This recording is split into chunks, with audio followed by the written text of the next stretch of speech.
Hi everyone! Today I'm returning to Genesis, which is a band I have enjoyed several times along this journey, and now I get to hear another one of their songs for the first time. This song today is Entangled from 1976.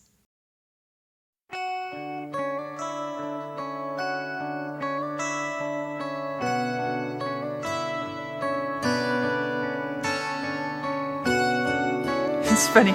I don't know if I could. When you're asleep, they may show. I don't know if I would be able yet to hear this opening and say, that's got to be Genesis. I don't know them that well, and I don't know other bands, quite a few other bands that well. But knowing that it's Genesis, these first few notes, I feel like saying, the classic Genesis sound. I recognize it.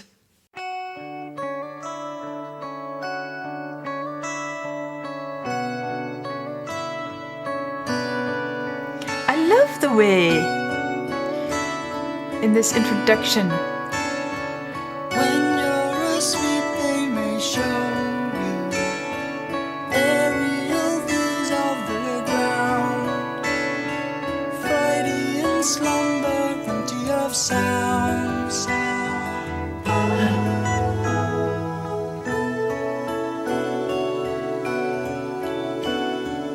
Over the rooftops and houses, lost as it tries to be seen. Fields of incentive covered with green.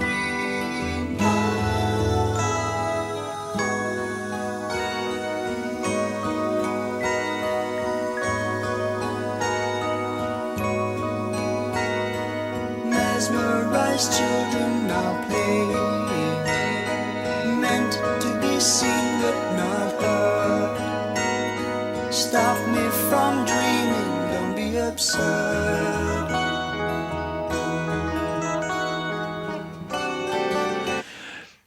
It's so interesting. So I really notice and enjoy the way they use their instrumental blend to create a sort of shimmering effect as the music travels. What do I mean by that? Well, just for a moment, let's go back to the introduction because it's easy to point out here. Okay, those first few notes. Dum, da, da, dum. They all have pretty much the same consistent sound, right? Now listen what comes next. Okay.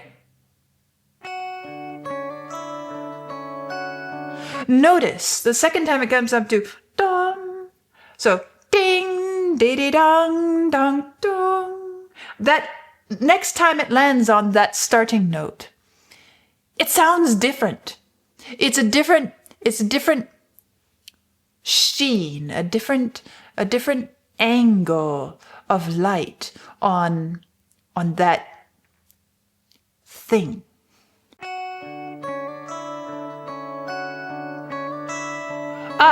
And as it goes ding, dee dong, dong, dong, do da ding, and you hear how when it goes do da ding, and I'm trying to do it with my voice to kind of walk you through what I'm hearing in the instruments, and that is that those notes are constantly changing their sort of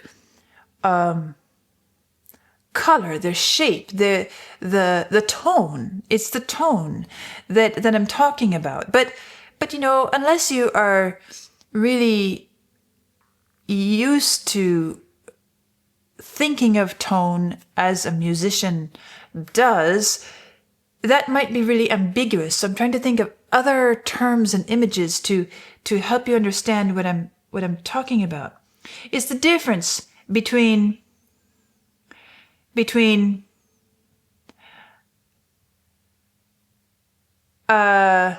let's say a little metallic marble that's simply sitting out on a table on a cloudy day versus sitting in the same place with the sun glinting off of it as the sun rises in the morning, versus how it looks on a sunny day at noon, versus how it looks if you just shift it to a different location. All these different things. That's why I say it's shimmery. It has to do with light, the reflection of light. If I'm trying to think in visual terms, or if I think in tactile terms, it's the difference between a table knife and holding it by the handle versus holding it by the blade versus holding it on the edge of the blade like this, and you feel the different widths and textures and shapes of it from different angles. It's the same object, but it feels different. Or if I want to get really dramatic, I could talk about the elephant poem, right? And the six blind men and the elephant. The way a single object can be experienced from so many different angles. And this is what is happening in the music.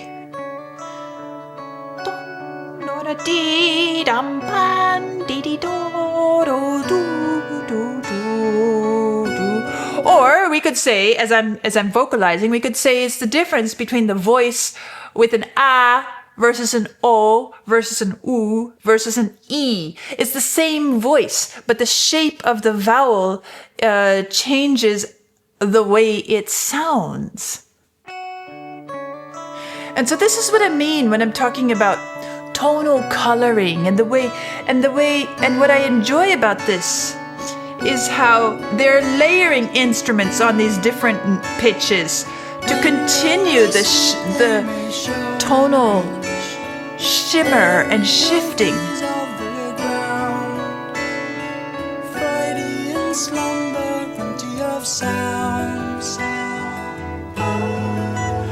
Vocally as well. And now we sit here. Rooftops and houses, lost as it tries to be seen. Fields of incentive covered with green.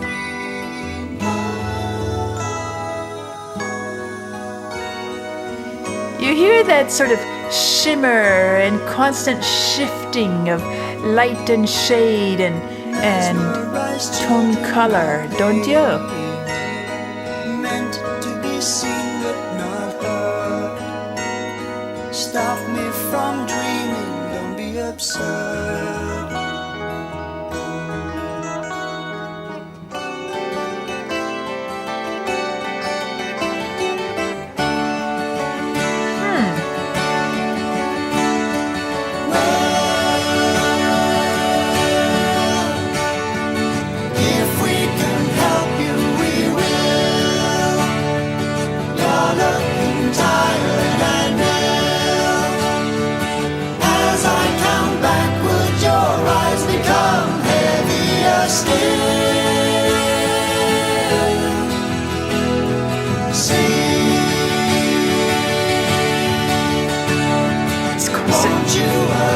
Growing and growing and expanding and becoming closer.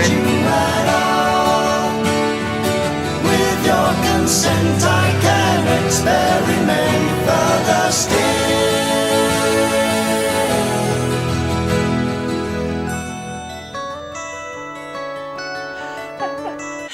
This is kind of a strange sort of fantastical and somehow slightly uncomfortable a reapplication of, I don't know, Robert Louis Stevenson's poems for children. I'm just looking at the lyrics. When you're asleep, they may show you aerial views of the ground. I mean, that sounds like one of Stevenson's poems about going to sleep.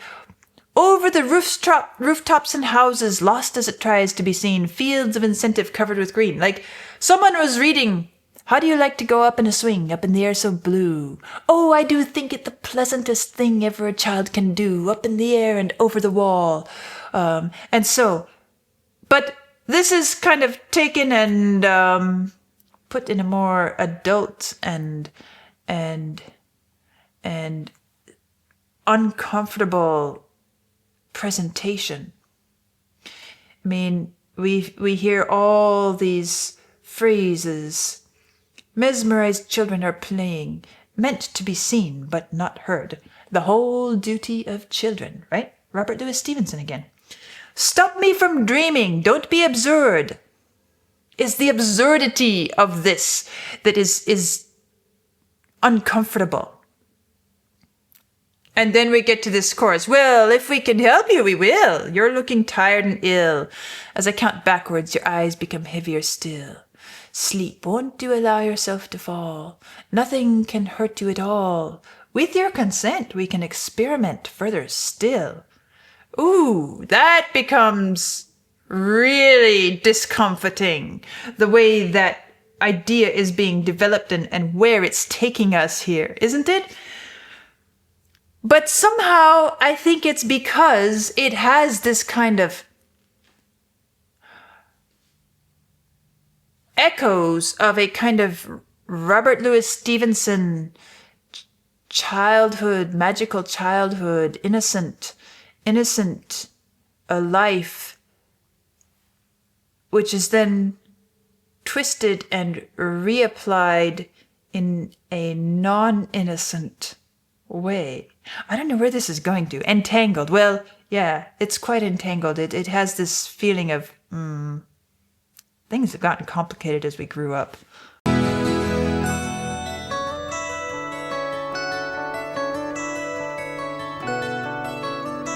Oh, and the other thing it reminds me of, and this is more of a rhythmic technique, as well as the timbre of the instrumental ensemble here that makes me think of this. I listened to it. It was a song called To France. It was by, I guess it was that Mike Oldfield, I think, if I'm not getting things mixed up. But the way that song used some rhythmic techniques is very, very similar to what's happening here. Let's back up just a little bit. Okay, we're going to jump around a little bit and then we'll continue. Consistent.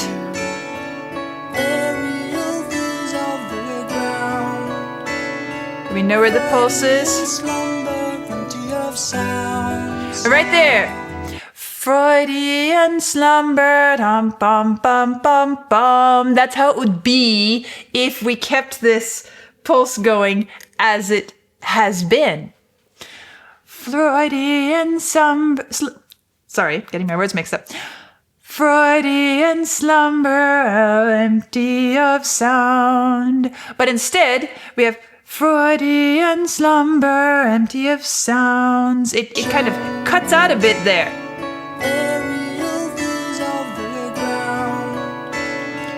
Freudian slumber, empty of sounds. You lose a little bit there, right? And that is not a new musical technique. Actually, I think when I listened to France, I talked about how it's kind of a throwback to a common technique, a common rhythmic feature of Renaissance and even pre-Renaissance classical music. And that shows up here in each of these verses. Okay, now jumping back to where we were, because I don't want to get too lost as I'm making my way through this for the first time. So this is the finishing of the chorus.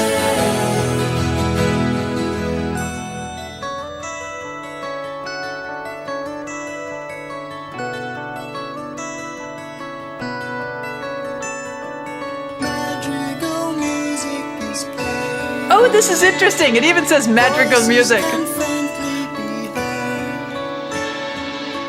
So I guess they themselves were aware of the kind of stylistic links backwards. Sentenced to drift far away now. Nothing is quite what it seems. Sometimes entangled in your own dreams.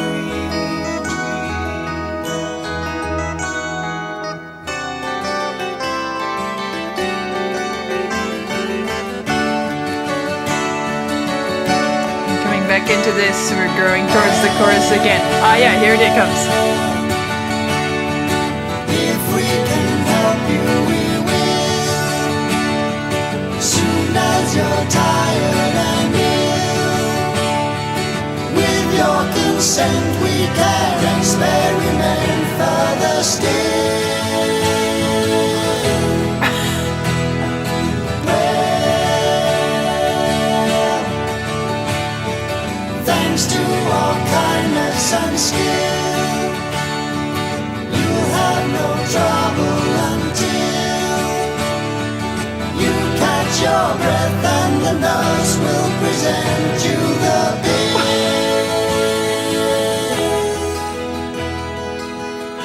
Oh, wait a minute. Okay, this is so funny.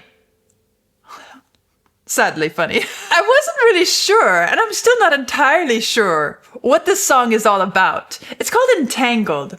And as I said, there are some really uncomfortable moments along the way. But if I'm going to take this in a sort of humorous, from a humorous angle, and I do believe there is a bit of humor in this, whether that was meant to be the primary interpretation of it, I don't know, but it's what I'm picking up here now. It sounds kind of like somebody's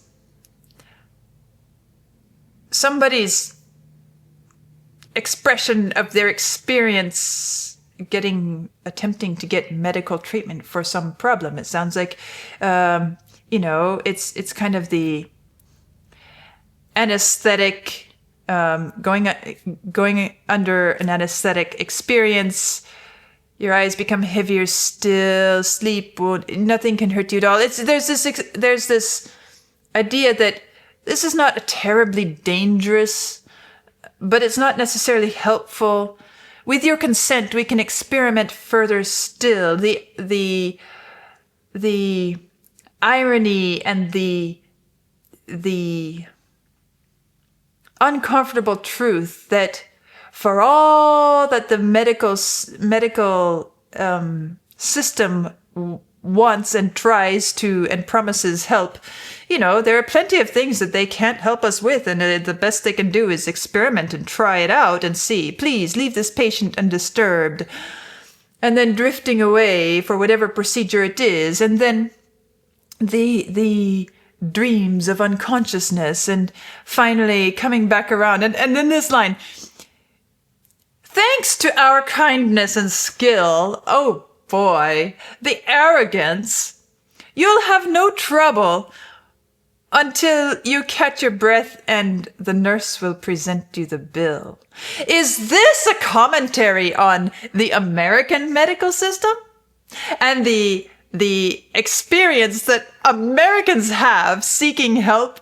Because we have a whole lot of advanced medical knowledge and expertise and capacity, but when it comes to simply getting help with your health problems, yeah, the bill will kill you. It sounds like it's a kind of tongue-in-cheek, darkly humorous commentary on that reality here in America.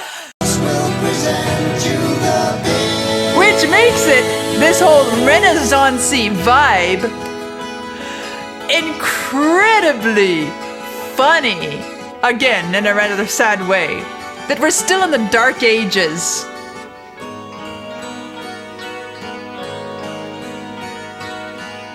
when it comes to healthcare.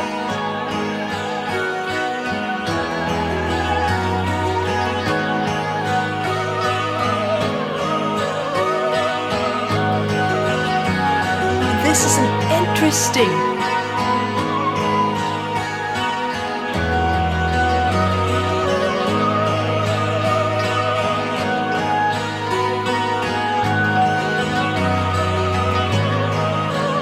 back to this idea, to this that I'm noticing about the way the sonic experience shifts.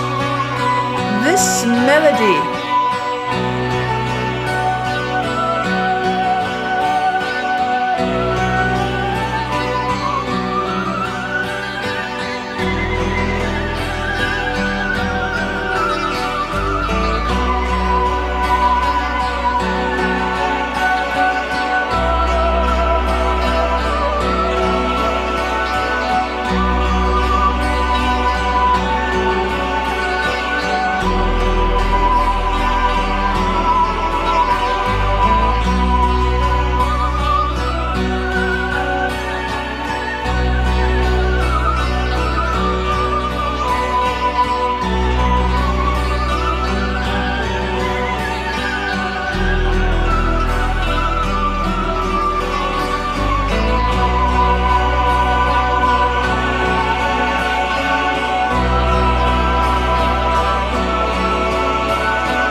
What a mesmerizing final portion of this piece. That melody. Okay, back to what I was saying at the beginning about the shimmering, light shifting quality, the way the tone colors are constantly changing, and it has this really magical effect. Here's another example with a whole different voice, because at the beginning I was talking about more the rapidly decaying sounds, whether it's guitar or percussion or anything else, those plucked and struck sounds, and the way they were being colored and layered for really beautiful effect. Now here at the end, this melody, I loved the way it was so impossible to nail it down. Depending on which note, which part of the phrase, and which part of the note I was in at that moment. If I were asked to name what it was, or what the kind of sound I identified it as, it could have been high soprano, it could have been flute, it could have been violin, it could have been synthesizer, it could have been any number of 3 or 4 or 5 other different instruments that it seemed to just, it was this sort of quicksilver, gossamer line of something that was constantly like a ribbon, twisting and floating in the breeze. And every time you look at it, it's slightly different. It's this, I come back to shimmer and tonal coloring as the thing that really stands out to me about this piece. And it has this very magical quality because of that. I'm fascinated by this piece, by what it's expressing, by its aesthetic, and also just simply the experience of hearing it. It's really quite a delightful experience listening to it, because it has a very magical quality about it, even though there are also, it's complex. And I think this is one of the things that attracts me to it. There's this complexity of, this doesn't feel perfectly right, perfectly innocent, perfectly harmless. There is this implication that things are not as they should be, or things are not as they seem. What, isn't there even a line in there? Something about that?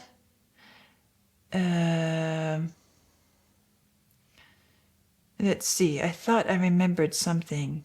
Oh yes, sentenced to drift far away now. Nothing is quite what it seems. Sometimes entangled in your own dreams. These lyrics play a lot into how I experience this music. Because if we had some simpler set of lyrics that was not so both mysterious and discomforting, I think it could be a piece of music that just gives a very comfortable, easy listening experience. But the marriage of the lyrics with the music is what makes it be what it is. And it's fascinating. Perhaps a bit entangling. What a fun first listen and exploration of this piece. And I'm looking forward to spending some more time with it as I continue down this road of discovering new music and seeing how this sits with me over the long term. This has been a lot of fun, and I'm looking forward to what comes next. I'll see you soon.